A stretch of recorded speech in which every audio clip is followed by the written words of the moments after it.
चलना अनन्या, किसी को उल्लू बनाते हैं। क्या सुकन्या, तुझे तो हर टाइम मस्ती सूझती रहती है। घर चल। चल लेंगे ना, पर पहले किसी को बेवकूफ बनाते हैं। नहीं, बहुत हो गया। उल्टे पुल्टे काम तू करती है और डांट मुझे खानी पड़ती है। और सुन, वो कल पड़ोसन आंटी के साथ क्या किया तूने? क्यों, कुछ कह रही थी क्या? हाँ, मुझसे कह रही थी कि आजा तुझे सबक सिखाती हूँ। बता तूने क्या कहा उन्हें? अरे कुछ नहीं, वो मुझे बहुत खड़ूस लगती है तो मैं उनसे भिड़ गई। और जब उन्होंने मुझसे कहा कि वो मम्मी से शिकायत कर देंगी तो मैंने भी कह दिया कि वो मैं भी देख लूंगी। मेरा नाम अनन्या है, अनन्या। इतना कहकर अनन्या गुस्से में सुकन्या को मारने के लिए दौड़ी और सुकन्या अपने घर की तरफ भागने लगी। अनन्या और सुकन्या जुड़वा बहनें थी, देखने में बिल्कुल एक जैसी। उनमें फर्क कर पाना बहुत ही मुश्किल था। कई बार तो उनके माता पिता भी उन्हें पहचानने में धोखा खा जाते थे और इस बात का सुकन्या बहुत फायदा उठाती थी। वो हमेशा कुछ भी शरारत करती तो डांट बेचारी अनन्या को खानी पड़ती। उस दिन भी घर देर से आने के लिए अनन्या को ही माँ से डांट खानी पड़ी। फिर शाम को मिल गया सुकून तुझे? अरे यार, क्यों इतनी टेंशन लेती है? 1-2 साल बाद हमारी शादी हो जाएगी, फिर तू कहाँ और मैं कहाँ। सुकन्या धीरे धीरे और चालाक और कामचोर होती गई और अनन्या उतनी ही मेहनती और संस्कारी। मगर दोनों बहनों की किस्मत ने उन्हें एक दूसरे से दूर नहीं होने दिया। दोनों बहनों की शादी एक ही घर में हो गई। बड़े भाई की शादी सुकन्या से और छोटे की अनन्या से। अनन्या को घर का सारा काम आता था, खासकर वो खाना बहुत ही अच्छा बनाती थी, जबकि सुकन्या ने कभी कुछ नहीं सीखा। फिर एक दिन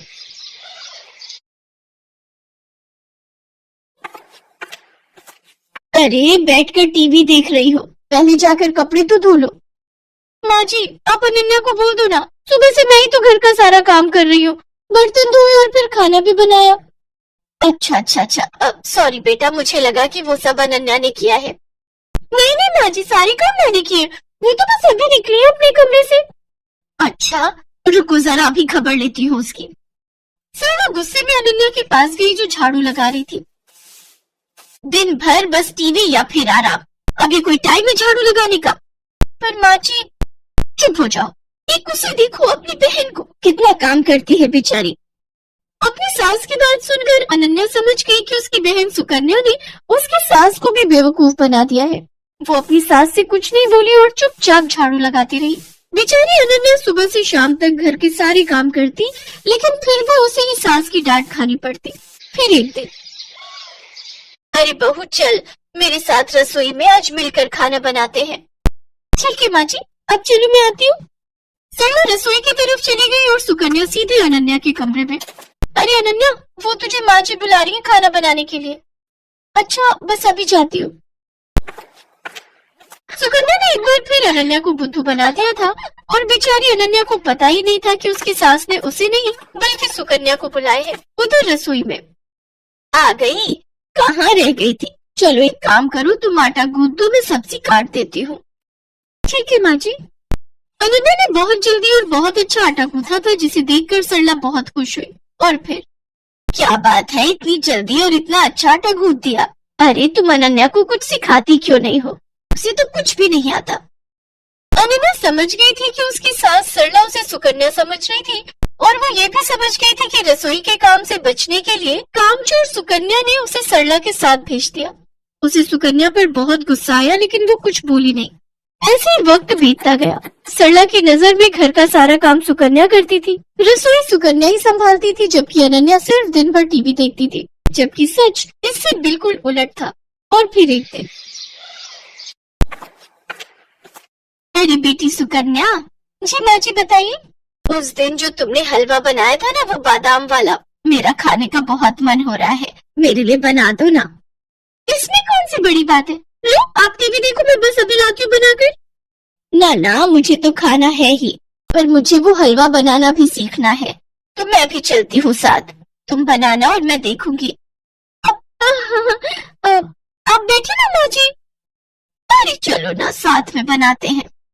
सरला जिद पर अड़ गई थी और उधर सुकन्या की हालत खराब हो रही थी, क्योंकि आज तक उसने कभी कुछ बढ़िया नहीं बनाया था। जबकि उसकी सास सरला को लगता था कि सुकन्या ने पूरी रसोई संभाल रखी है। लेकिन सुकन्या इतनी जल्दी हार कैसे मान लेती? उसने फौरन दिमाग दौड़ाया। अब माँ जी, मैं तैयारी करती हूँ, तब तक आप बादाम ले आइए। अरे मुझे अपने कमरे में जाना पड़ेगा, बादाम का डिब्बा वहीं रखा है, चलो मैं लेकर आती हूँ। जैसे सरला अपने कमरे की तरफ गई तभी रसोई में अनन्या आ गई। उसने बिल्कुल सुकन्या जैसी साड़ी पहन रखी थी। तू जो, मैं देख लूंगी। पक्का ना? हाँ हाँ, मुझे पता है कि तुझे कितना हलवा बनाना आता है, जल्दी कर वरना माँ जी आ जाएंगी।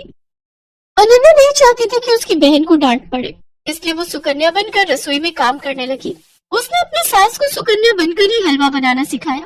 हलवा बहुत ही स्वादिष्ट बना था। सरला सुकन्या से बहुत खुश थी क्योंकि वो तो अनन्या को सुकन्या ही समझ रही थी। फिर जाते जाते सरला ने अनन्या से कहा, बेटी सुकन्या, तुम ना अपनी बहन को भी समझाओ, मुझे तो उसे देखते ही गुस्सा आ जाता है।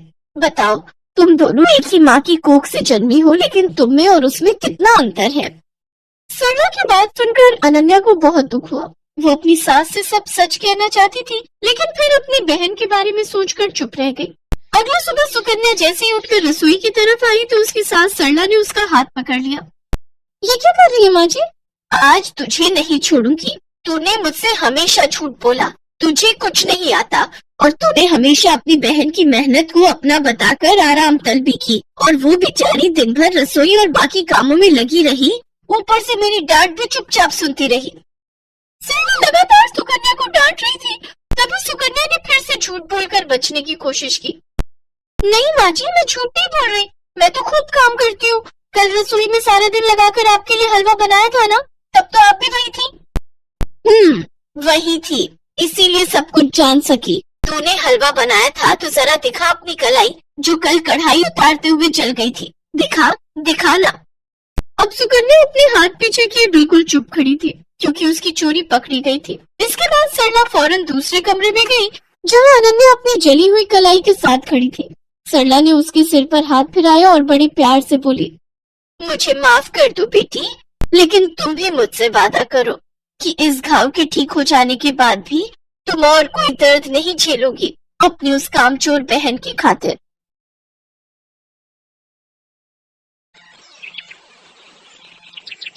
जड़ी बूटी ले लो, बाल बढ़ाने वाली जड़ी बूटी, सिर्फ 5 रुपए में।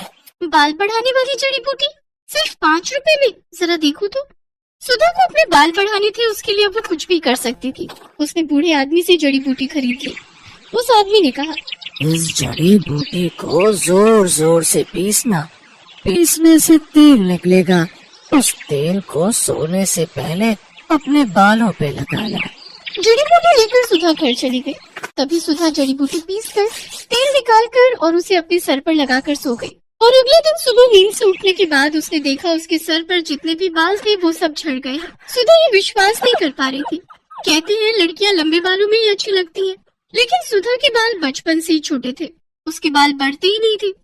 ऊपर से वो सांवली भी थी और दूसरी ओर उसकी बहन राधा के लंबे और घने बाल थे और राधा गोरी भी थी। इसीलिए राधा बचपन में हमेशा सुधा को चिढ़ाती थी, तो मेरी सगी बहन नहीं है, तुझे तो माँ और पापा रास्ते से उठाकर लाए थे, नहीं तो तू इतनी बदसूरत कैसे है? ये सुनकर सुधा हमेशा रोती थी। माँ पापा देखो ना, राधा क्या बोल रही है। माँ पापा देखो ना। राधा और सुधा की माँ शमिता कहती थी, रो क्यों रही है सुधा, राधा ने कुछ गलत तो नहीं कहा, तू बदसूरत है, तेरे सर पर बाल भी नहीं है, मुझे ऐसी बेटी नहीं चाहिए थी। सुधा का पिता भी उससे प्यार नहीं करता था। सुधा को हमेशा हर किसी से नफरत ही मिलती थी। ऐसे ही बड़ी हुई सुधा हर रोज वो रात को रोती थी और भगवान से प्रार्थना करती थी, हे भगवान कुछ चमत्कार करवा दीजिए, मेरे पैर तक लंबे बाल उगा दीजिए, प्लीज भगवान प्लीज। और इसी तरह सुधा और राधा दोनों जवान हो गए। आज सुधा को लड़के वाले देखने के लिए आने वाले हैं। सुधा आईने के सामने बैठकर तैयार हो रही है। उसके सर पर अभी भी ज्यादा बाल नहीं है। वो आईने में अपने आप को देख ही रही थी कि तभी उसकी माँ आ गई और ताने मारना शुरू कर दिया, यहाँ ऐसे बैठे रहने से कुछ नहीं होगा, जल्दी जल्दी करो, नहीं तो ये लड़का भी हाथ से चला जाएगा। वहाँ राधा आ गई और बोली, माँ मुझे तो समझ में नहीं आ रहा है कि आप मुझसे पहले इस भूतनी की शादी क्यों करवाना चाहती हो। राधा बेटी, इस भूतनी को तो पहले विदा करना पड़ेगा, नहीं तो बाद में कौन इससे शादी करेगा। एक बार बस ये सर से उतर जाए, उसके बाद मैं तेरे लिए बहुत अमीर और अच्छा लड़का ढूंढ कर लाऊंगी। माँ आप सभी मुझसे इतनी नफरत क्यों करते हो? आखिर मैंने किसी का क्या बिगाड़ा है? तेरे सर पर बाल नहीं है सुधा, तू बदसूरत है बदसूरत, तू मेरी बहन कहलाने के लायक नहीं है। सुधा रोने लगी। वो पूरी जिंदगी रोती ही आई है। अविनाश नाम का लड़का सुधा को देखने के लिए आया। शमिता के कहने पर राधा अपने कमरे में ही बैठी हुई थी, क्योंकि शमिता ने उससे कहा था, बेटी तू कमरे के अंदर ही रहना, नहीं तो लड़के वाले सुधा से रिश्ता नहीं जोड़ेंगे। खैर, अविनाश के साथ सुधा का रिश्ता तय हो गया, लेकिन उसके लिए बहुत ज्यादा दहेज देना पड़ा। उस बात को लेकर भी शमिता सुधा को ताने मारने लगी। सुधा मन ही मन सोचने लगी, अपने घर में तो मुझे शांति नहीं मिली, शायद ससुराल में जाकर मैं खुश रहूंगी। सुधा की शादी हो गई और शादी वाले दिन ही अविनाश ने राधा को पहली बार देखा और देखते ही उसके प्यार में पड़ गया। यार मैंने इसे पहले क्यों नहीं देखा? कितनी गोरी हुई, कितने लंबे बाल हैं इसके। इससे पहले मिल लेता तो मुझे इस भूतनी से शादी नहीं करनी पड़ती। लेकिन अब कुछ नहीं हो सकता था। सुधा अविनाश के साथ ससुराल चली गई और ससुराल पहुंचते ही सुधा की सास विमला ने सुधा को 1000 काम थमा दिए। रसोई जाओ और सारे बर्तन मांजो, उसके बाद खाना बनाओ और उसके बाद पूरा घर साफ करो। मत भूलना कि तुम्हें इस घर की बहू सिर्फ और सिर्फ काम करवाने के लिए ही बनाया गया है। ठीक है माँ जी, नहीं भूलूंगी। सुधा बिना थके काम करने लगी। उसकी सास और उसका पति उसके छोटे छोटे बालों को लेकर मजाक उड़ाने लगे। तुम्हारे बाल तो मुझसे भी छोटे हैं सुधा। ये तो पूरी नौकरानी लग रही है। हाँ हाँ, मुफ्त की नौकरी। अविनाश मजाक उड़ाता ही गया और एक दिन उसके साथ राधा की मुलाकात हो गई। राधा को अपने लंबे बालों को लेकर बहुत अहंकार था। वो सुंदर भी थी। अविनाश को उससे प्यार हो गया और राधा भी अविनाश को पसंद करने लगी। और एक दिन अविनाश और राधा ने शादी कर ली। राधा अविनाश के घर चली आई। ये देखकर सुधा को जैसे सदमा लग गया। राधा, राधा तू मेरे साथ ऐसा कैसे कर सकती है? तूने मेरे पति से शादी कर ली। चुप रह, समझी ना? अविनाश तो तुझसे प्यार भी नहीं करता है, वो सिर्फ मुझसे प्यार करता है। हाँ, ऐसे बिना बाल की औरत से कौन प्यार करेगा? मुझे तो लंबे बालों वाली लड़कियां पसंद है। सुधा बस अकेले चुपके से रोती रही। अगले दिन वो बाजार गई और देखा एक बूढ़ा आदमी जड़ी बूटी बेच रहे हैं। जड़ी बूटी ले लो, बाल बढ़ाने वाली जड़ी बूटी सिर्फ 5 रुपए में। बाल बढ़ाने वाली जड़ी बूटी सिर्फ 5 रुपए में? जरा देखो तो। सुधा को अपने बाल बढ़ाने थे, उसके लिए वो कुछ भी कर सकती थी। उसने बूढ़े आदमी से जड़ी बूटी खरीद ली। उस आदमी ने कहा, इस जड़ी बूटी को जोर जोर से पीसना, पीसने से तेल निकलेगा। उस तेल को सोने से पहले अपने बालों पे लगाना। जड़ी बूटी लेकर सुधा घर चली गई। रात को सभी सो गए और तभी सुधा ने जड़ी बूटी पीस कर तेल निकाला और उसे अपने सिर पर लगाकर सो गई। और अगले दिन सुबह नींद से उठने के बाद उसने देखा उसके सर पर जितने भी बाल थे वो सब झड़ गए हैं। सुधा को जोर से रोना आ गया। ये क्या हो गया? मेरे सारे बाल झड़ गए, अब मैं क्या करूं? सुधा जोर जोर से रोने लगी और उसे इस हालत में अविनाश, विमला और राधा ने देख लिया। ये क्या? तू पूरी तरह से गंजी हो गई। छी, मैं देख नहीं पा रहा हूँ तुम्हारी तरफ, मुझे उल्टी आ रही है। सुधा, तुम निकलो यहाँ से।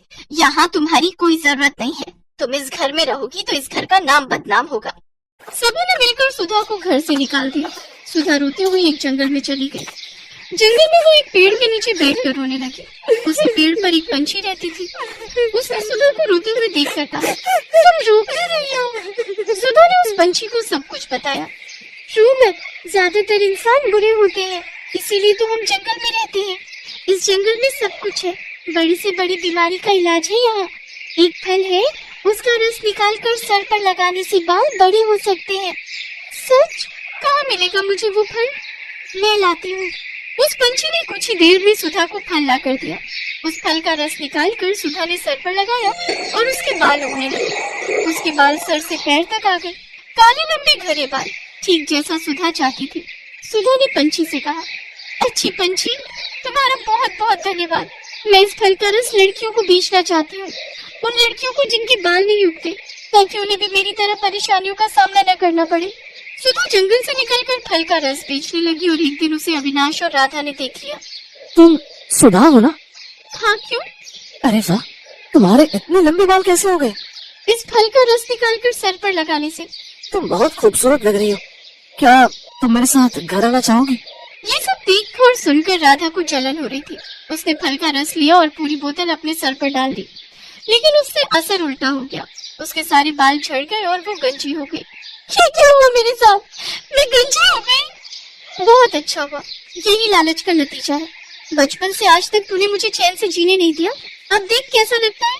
और हाँ विनाश, मैं फालतू लोगों के साथ नहीं रहना चाहती, तुम रहो अपनी पत्नी के साथ। राधा का अहंकार मिट्टी में मिल गया। अविनाश को भी गंजी राधा के साथ ही रहना पड़ा और फल का रस बेचकर सुधा बहुत अमीर बन गई। चारों तरफ उसके बाल के चर्चे होने लगे और वो खुशी खुशी जिंदगी बिताने लगी।